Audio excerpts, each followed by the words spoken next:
There are growing concerns about dishonest corporations and individuals cheating the system, illegally tilting the economic playing field in their direction. There are stories about opponents of anti-fraud laws peddling lies, doubt, and misinformation on Capitol Hill and in the courts, all with the goals of poking holes in the safeguards that protect all of us. Taxpayers Against Fraud was created for moments like this. You see, when the evening news ran stories about $900 hammers and $3,000 toilet seats being sold to our military, it was TAF's early members who were up on Capitol Hill encouraging Congress to revive the Federal False Claims Act. And when Congress passed the 1986 amendments to restore the False Claims Act, it was TAF's founder, John Phillips, who took action and launched Taxpayers Against Fraud to safeguard the act from future fraudsters. And in the 1990s, when opponents of the False Claims Act sought to dismantle the act, the government's primary weapon against fraud, it was TAF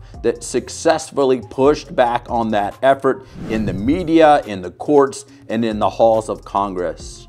We were created for moments like this. And in 2000, when the United States Supreme Court was faced with the issue of whether or not the False Claims Act qui tam provisions were constitutional, it was TAF who retained the leading Supreme Court advocate to fight for our cause. Then, a few weeks after the Supreme Court agreed with our argument, it was TAF that launched a sister organization to focus on educating the public, the courts, and the legal community about the qui tam legal practice. This organization, known as Taxpayers Against Fraud Education Fund, quickly grew from 40 to nearly 500 members and is widely regarded as the voice, heart, and soul of the whistleblower legal community. It was TAF that anticipated additional attacks taking place in the courts. In fact, over the last 22 years, TAF Education Fund has filed over 150 amicus curiae briefs in every circuit court, the U.S. Supreme Court, and in several state Supreme Courts across the country. We were created for moments like this. And when fraudsters increasingly turned their eyes to state government programs, we crafted a model state False Claims Act and educated state legislators about the anti-fraud capabilities of the False Claims Act. Now, 33 states have False Claims Acts to protect their limited government dollars. And when fraudsters increasingly defrauded the IRS, we testified about how an effective IRS whistleblower program could help in the fight against tax fraud. The end result was the IRS whistleblower program that has recouped billions from tax cheats. And in 2009 and 2010, when several court decisions greatly limited the reach of the False Claims Act, it was our leadership who testified in the House and in the Senate about much needed legislative improvements. The resulting FARA amendments restored the reach of the False Claims Act to protect all government dollars. We were created for moments like this, standing shoulder to shoulder in protecting federal and state government programs from fraud for nearly 35 years. But fraud is not limited to government programs. Where money flows, fraud follows.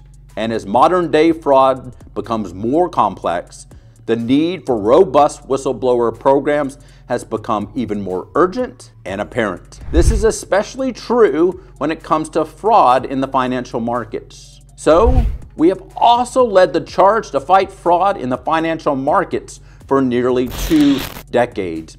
Indeed, leading up to the Great Recession of 2008, we raised concerns that the financial markets were increasingly vulnerable to fraud. And when Madoff whistleblower Harry Markopolos testified before Congress, TAF was in his corner, encouraging Congress to strengthen and encourage SEC whistleblowers to step forward by offering them greater protection and incentives. And when Congress heard our arguments and enacted legislation that created the SEC and CFTC whistleblower programs, we helped to educate the chair of the SEC, the chair of the CFTC, and all of the SEC and CFTC commissioners about the role that whistleblowers could play in uncovering financial fraud. The resulting SEC and CFTC whistleblower programs have returned billions of dollars to unsuspecting investors. And today, Taxpayers Against Fraud remains a strong guardian of these laws on Capitol Hill. And